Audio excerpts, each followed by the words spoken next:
Number 2 की शुरुआत करेंगे। इसमें है show that diagonals of a square are equal and bisect each other at right angles. Question number 2 में कोई भी स्क्वायर होता है उसके जो भी डायगोनल्स हैं वो इक्वल होते हैं, ये हमें शो करना है। डायगोनल्स एक दूसरे को बाइसेक्ट करते हैं, ये शो करना है। और राइट एंगल्स यानी कि 90 डिग्री पर बाइसेक्ट करते हैं, ये भी हमें शो करना है। तीन चीजें शो करनी है। क्वेश्चन लंबा हो सकता है, ध्यान से समझ लेना, एग्जाम पॉइंट ऑफ व्यू से काफी इंपॉर्टेंट है। तो अपनी तरफ से सबसे पहले एक स्क्वायर यहां पर हमने ड्रॉ कर लिया, इसका नामकरण कर देंगे ए बी, उसके बाद आ जाएगा यहाँ पर सी और डी। और जो भी इसके डायगोनल है यहाँ पर ए सी और बी डी, ये भी आपको ड्रॉ कर देने हैं। जो भी ये डायगोनल्स हैं मान लेंगे इस वाले बिंदु पर काटते हैं, ओ पॉइंट पर यहाँ पर ये एक दूसरे को कट करते हैं। अब यहाँ पर बात समझो, हमें प्रूव क्या क्या करना है कि भाई डायगोनल्स इक्वल होने चाहिए। तो डायगोनल्स कौन से हैं भाई, ए सी और बी डी हैं। सबसे पहली चीज हमें यही प्रूव करनी है कि ए सी इक्वल्स टू में बी डी है। इसके बाद इससे अगली चीज प्रूव करनी है कि बाइसेक्ट करते हैं। बाइसेक्ट करने का मतलब क्या होगा कि ओ सी ओ ए के इक्वल होगा, ओ बी ओ डी के इक्वल होगा। ठीक है, तो ये हमें प्रूव करना है। ओ ए इक्वल हो जाएगा हमारा ओ सी के, इसके अलावा इसके साथ ही ओ बी इक्वल हो जाएगा हमारा ओ डी के। इसी के साथ साथ मान लेंगे जो सेंटर पर बनने वाले हमारे यहाँ पर एंगल्स है ना, इनका नामकरण कर देंगे। जो भी यहाँ पर हमारा एंगल बनता है, ये एंगल नंबर 1 हो जाएगा, ये एंगल नंबर 2 हो जाएगा, ये एंगल नंबर 3 हो जाएगा, ये एंगल नंबर 4 हो जाएगा। यहाँ पर जो है ये बाइसेक्ट कब करते हैं, राइट एंगल्स पर करते हैं। यानी कि जो भी हमारा एंगल 1 इक्वल हो जाएगा हमारा एंगल 2 के इक्वल हो जाएगा एंगल 3 के, और ये इक्वल हो जाएगा एंगल 4 के। ये सभी के सभी 90 डिग्रीज के एंगल हैं, तो इक्वल्स टू में यहाँ पर आ जाएगा हमारा 90 डिग्री। ये तीन चीजें हमें प्रूव करनी है। तो सबसे पहले क्या प्रूव करते हैं कि भाई डायगोनल्स ए सी और बी डी एक दूसरे के इक्वल हैं। उसके लिए यहाँ पर मैं लिखता हूं triangle A B C, and दूसरे वाला जो ट्राइएंगल यहाँ पर मैं लेता हूं वो हो जाएगा यहाँ पर बी ए डी। आप यहाँ पर देखो कौन कौन से ट्राइएंगल लिए हैं, ट्राइएंगल ए बी सी मैंने लिया है, दूसरा ट्राइएंगल मैंने लिया है बी ए डी। इन दोनों को मुझे कॉन्ग्रुएंट करना है। तो देखो इसमें मेरे पास क्या आता है भाई, सबसे पहले जो भी मेरा है ए बी साइड इसमें भी आती है और बी ए वाली साइड हमारी आती है। तो भाई इस तरह से मैं लिख सकता हूं ए बी इक्वल हो जाएगा मेरा यहाँ पर बी ए के, दोनों में ये आती है तो रीजन हो जाएगा यहाँ पर कॉमन। इसके बाद नेक्स्ट वाली चीज यहाँ पर आपने ढूंढनी है। यहाँ पर आप क्लियरली क्या देख सकते हो, जो भी मेरा ए बी सी है इसमें बी सी वाली साइड आई है, और जो दूसरा मेरा यहाँ पर है बी ए डी, इसमें मेरे पास ए डी वाली साइड है। हमारा ये स्क्वायर है तो इसकी सभी साइड्स इक्वल होंगी, यानी कि बी सी और ए डी एक दूसरे के इक्वल हो जाएंगी। तो बी सी इक्वल्स टू में ए डी, यहाँ पर रीजन लिख देंगे साइड्स ऑफ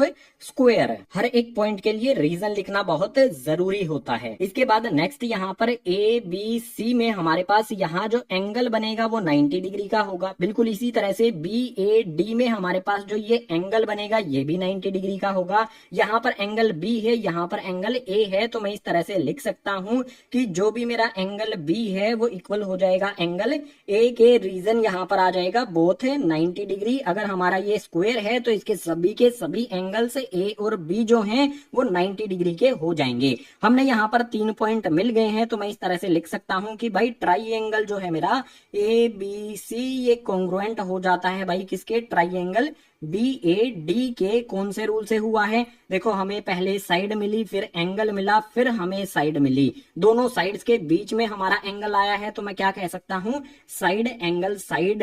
यहाँ पर कॉन्ग्रुएंसी रूल का यूज करके हमने दोनों ट्राइएंगल्स को कर दिया है कॉन्ग्रुएंट।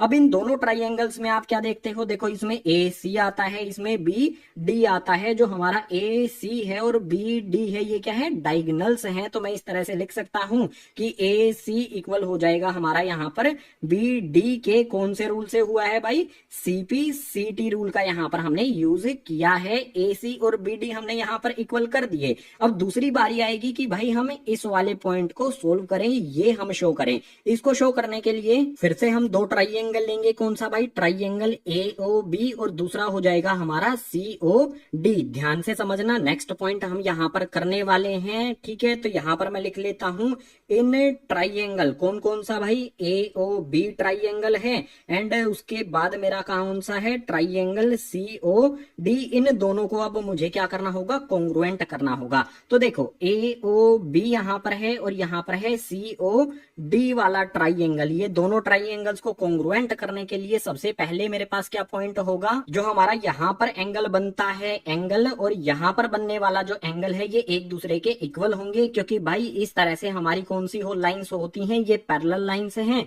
ये ट्रांसवर्सल लाइन है। तो ये और ये एंगल्स एक दूसरे के इक्वल हो जाएंगे। इनको कहा जाता है अल्टरनेट एंगल्स, चैप्टर नंबर 6 में जो हमने सीखे थे। सो यहाँ पर हमारा कौन सा एंगल है, ओ ए बी, और यहाँ पर हमारा कौन सा एंगल है, ओ सी डी। पहला पॉइंट हो जाएगा हमारा एंगल ओ ए बी, ये इक्वल हो जाएगा हमारा एंगल ओ सी डी के कौन से रूल से हुआ है, अल्टरनेट एंगल से। यहाँ पर हमारा रीजन हमने लिख दिया है। इसके बाद नेक्स्ट पॉइंट की अगर हम बात करते हैं तो यहाँ पर ध्यान से आपको क्या देखना है कि देखो जो भी हमारा ये वाला ट्राइंगल है इसमें हमारे पास ए बी साइड आती है और सी ओ डी में हमारे पास सी डी साइड आती है। दोनों हमारी स्क्वायर की साइड है, तो मैं इस तरह से लिख सकता हूं कि भाई ए बी ये इक्वल हो जाएगी हमारी किसके, सी डी के। क्यों होगी, क्योंकि भाई दोनों क्या हैं, स्क्वायर की साइड है और स्क्वायर की साइड एक दूसरे के इक्वल होती हैं। यही रीजन यहाँ पर लिख दो, sides of square. Simple second point हमें मिल गया। अब फिर से यहाँ पर आपने ध्यान देना है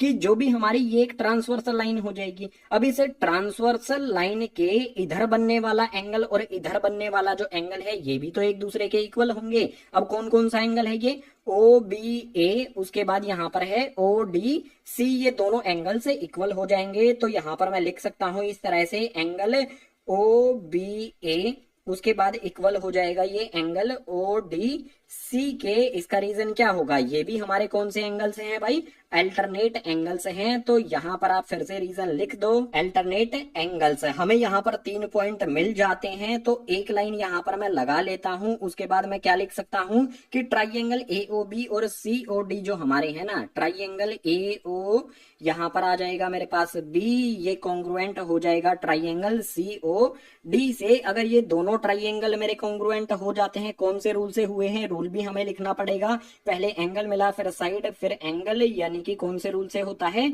साइड एंगल साइड रूल से ये कॉन्ग्रुएंट हो गए हैं। अब यहाँ पर ए ओ बी और सी ओ डी अगर कॉन्ग्रुएंट हो गए हैं तो देखो ओ ए और ओ सी एक दूसरे के इक्वल हो जाएगा, ओ बी और ओ डी एक दूसरे के इक्वल हो जाएगा। मैं इस तरह से लिख सकता हूं भाई, ओ ए ये इक्वल हो जाएगा हमारा ओ सी के। इसी तरह से ओ जो हमारा है यहाँ पर बी, ये इक्वल हो जाएगा ओ डी के। कौन से रूल से होगा ये, सीपी सी टी रूल से। कॉन्ग्रुएंट पार्ट ऑफ जो भी हमारे यहाँ पर कॉन्ग्रुएंट ट्राइंगल्स होते हैं उनके करस्पॉन्डिंग पार्ट से एक दूसरे के इक्वल हो जाते हैं। भाई हमने A C equals to B D show कर दिया है, ए ओ सी इक्वल है, O B O D equal है, ये भी हमने यहाँ पर शो कर दिया है। अब हमें एंगल 1 2 3 4 ये सभी के सभी 90 डिग्रीज के हैं, 90 डिग्रीज के हैं, ये प्रूव करना होगा। उसके लिए मैं लूंगा ट्राइंगल ए ओ बी और ट्राइंगल ए ओ डी। तो उसके लिए यहाँ पर लिख लेता हूँ ट्राइंगल ए ओ बी, इसको मुझे कॉन्ग्रुएंट करना है किसके, ट्राइंगल ए ओ डी के। अब सिंपल सीधी बात यहाँ पर देखो, जो ए ओ बी है और ए ओ डी है, इन दोनों में कोई एक साइड ऐसी है ना, ये वाली ओ ए जो दोनों में आती है। तो मैं इस तरह से लिख सकता हूँ ओ ए इक्वल्स टू हो जाएगी हमारी ओ ए के। रीजन आपको पता है, दोनों में आती है तो आ जाएगा यहाँ पर कॉमन। इसके बाद नेक्स्ट यहाँ पर अगर हम बात करें तो जो भी हमारी यहाँ पर साइड है, कौन सी साइड की बात कर रहा हूं मैं, ओ बी और ओ डी, ये भी एक दूसरे के इक्वल होगी। मैं लिखूंगा यहाँ पर ओ बी इक्वल्स टू में ओ डी। आप कहोगे क्यों ये एक दूसरे के इक्वल है, देखो यहाँ पर हम इक्वल कर तो चुके हैं, वही चीज यहाँ पर हमने कर दी। इसका रीजन लिख देंगे प्रूव्ड अबव, ऊपर हम प्रूव इसको कर चुके हैं, तो ये वाली भी इक्वल हो गई। इसके बाद जो मेरा ट्राइंगल यहाँ पर ए ओ बी है, इसकी साइड ए बी, और जो भी मेरा ए ओ डी है इसकी साइड ए डी, ये दोनों क्या है, साइड ऑफ स्क्वायर हैं, तो वो इक्वल होती हैं। इट मींस मैं कह सकता हूं ए बी इक्वल्स टू में हो जाएगी मेरे पास ए डी। रीजन आ जाएगा यहाँ पर साइड्स ऑफ स्क्वायर। किसी भी स्क्वायर की जो साइड्स होती हैं वो एक दूसरे के इक्वल होती हैं। ध्यान से देखोगे तो 3 पॉइंट हमें मिल गए हैं। मैं कह सकता हूं कि ट्राइंगल ए ओ बी ये कॉन्ग्रुएंट हो जाएगा हमारा ट्राइंगल ए ओ डी से। कौन से रूल से हुआ है, तीनों कंडीशंस में हमें साइड मिली हैं, तो रीजन यहाँ पर लिखना पड़ेगा side side side congruency rule से ये दोनों ट्राइंगल्स कॉन्ग्रुएंट हो गए। अगर ये दोनों ट्राइंगल्स कॉन्ग्रुएंट हैं तो ए ओ बी में हमारे पास एंगल ए आया, ए ओ डी में हमारे पास एंगल 4 आया। एंगल 1 और एंगल 4 क्या हो जाएंगे, एक दूसरे के इक्वल। तो इस तरह से लिखा जा सकता है, एंगल यहाँ पर हमारा 1 इक्वल हो जाएगा एंगल 4 के कौन से रूल से होगा, सीपी सीटी रूल से ये हो जाएगा। अब अगर इन दोनों एंगल से दोनों एक दूसरे के इक्वल हैं, लेकिन अगर हम इन दोनों को ऐड कर देते हैं, एंगल 1 प्लस में एंगल मैं 4 कर देता हूं, तो इनका सम कितना हो जाएगा, 180 डिग्री हो जाएगा। रीजन आप मुझे बताओ क्या लिख सकते हैं। देखो एंगल 1 है, एंगल 4 है, ये सीधी लाइन पर बनने वाले एंगल्स हैं। तो चैप्टर नंबर 6 में हमने क्या सीखा था, ये होता है एक लीनियर पेयर। जो भी लीनियर पेयर होता है वो 180 उन दोनों एंगल्स का सम होता है। अब यहाँ पर इसको आगे सोल्व करने पर एंगल 1 प्लस में एज इट इज जो हमारा एंगल 1 है वो तो आ गया, एंगल 4 किसके इक्वल है, एंगल 1 के। तो इस वाले एंगल 4 की जगह पर मैं लिख सकता हूं एंगल 1 इक्वल्स टू में आ जाएगा 180 डिग्री। नीचे हमारे पास जगह नहीं है तो यहां पर लाइन लगा के सोल्व करेंगे। हमारे पास एंगल 1 प्लस में एंगल 1 है तो मैं इनको ऐड करने पर 2 एंगल 1 आ जाएगा इक्वल्स टू में 180 डिग्री। अब एंगल 1 की वैल्यू अगर हम फाइंड करेंगे तो 180 डिग्री एज इट इज, 2 यहां पर मल्टीप्लाई में है, दूसरी तरफ शिफ्ट कर दूंगा तो ये चला जाएगा डिवाइड में। 2 से 180 को कैंसिल करूंगा कितने पर, 90 डिग्री पर। तो एंगल 1 की वैल्यू कितनी आ जाएगी, 90 डिग्री आ जाएगी। अगर एंगल 1 हमारा 90 डिग्री का है तो एंगल 4 भी उसी के इक्वल है, एंगल 4 भी हमारा 90 डिग्री का हो जाएगा।